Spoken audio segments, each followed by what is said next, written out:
دنیا کے حالات کی بات کر رہے ہیں تو پھر آپ کو بتا دیں 21واں روز ہے اس جنگ کا۔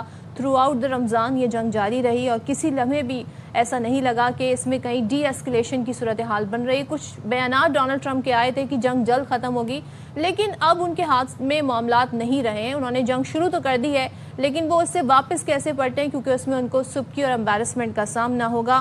تو جناب کیا صورتحال ہے پھر؟ سچویشن اب یہ ہے کہ جناب ایرانی سپریم لیڈر مجتبیٰ خامنائی نے انٹیلیجنس کے وزیر اسماعیل خطیب کی شہادت پر تعزیت کا اظہار کیا، کیونکہ اسماعیل خطیب جو تھے IRGC کے ایک لیڈر تھے، وہ شہید ہو گئے ہیں اور وہ شہید ہوئے ہیں۔ اس کے بعد یہ ایک ہائی لائٹ ڈیولپمنٹ تھی۔ IRGC ترجمان بریگیڈیئر جنرل علی محمد نائینی اسرائیلی حملے میں شہید ہوئے۔ پاسداران انقلاب نے تصدیق کر دی ہے اس خبر کی۔ پاسداران انقلاب کا یہ کہنا ہے کہ علی محمد نائینی کو میزائل سے نشانہ بنایا گیا۔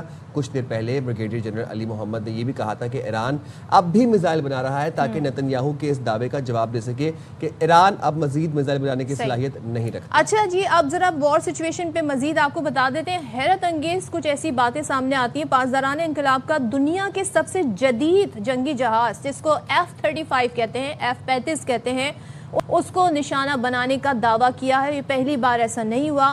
حملے میں امریکی جہاز کو شدید نقصان پہنچا۔ اچھا CNN بڑی ہم نے دیکھا نیوٹرل رپورٹنگ کرتا ہوا ہمیں نظر آیا حیرت انگیز طور پہ۔ CNN کے مطابق F-35 کو ایرانی حملے میں نقصان پہنچا۔ سینٹ کام نے کیا بتایا؟ سینٹ کام کا کہنا ہے کہ F-35 کو ہنگامی لینڈنگ کرنا پڑی، پائلٹ کی حالت خطرے سے باہر ہے۔ F-35 ایسا جنگی جہاز ہے جو ریڈار پر نظر بھی نہیں آتا ہے۔ اس کے باوجود ایران کے پاس ایسی کون سی ٹیکنالوجی ہے کہ ایران نے اس جہاز کو نشانہ بنایا؟ بلومبرگ نے کہا ہے جناب کہ ایران پر حملوں کے آغاز سے اب تک کم از کم 16 امریکی طیارے تباہ ہو گئے ہیں، جن میں ریپر اسٹرائک ڈرون بھی شامل ہے۔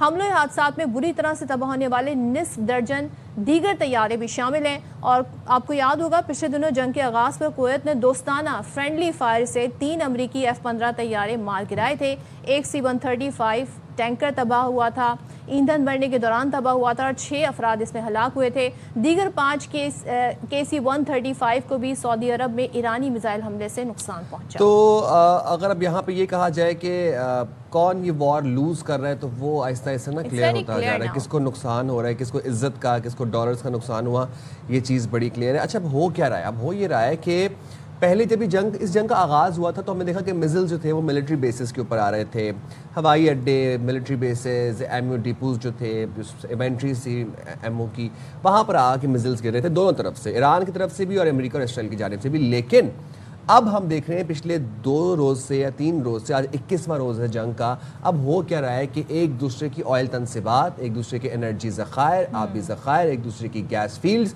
ان کو نشانہ بنایا جا رہا ہے۔ تو آپ کو یاد ہوگا کہ ساؤتھ پارس میں امریکہ کو پتہ نہیں تھا اس بات کا، امریکہ کے مطابق، اور اسرائیل نے ساؤتھ پارس گیس فیلڈ کو نشانہ بنایا ایران میں۔ ایران نے ریٹیلیٹ کیا اور ایران نے قطر میں راس لفان کو نشانہ بنایا، وہاں پر جو گیس فیلڈ تھی اور وہ LNG کی 20% دنیا کی ایکسپورٹ کی ذمہ دار تھی۔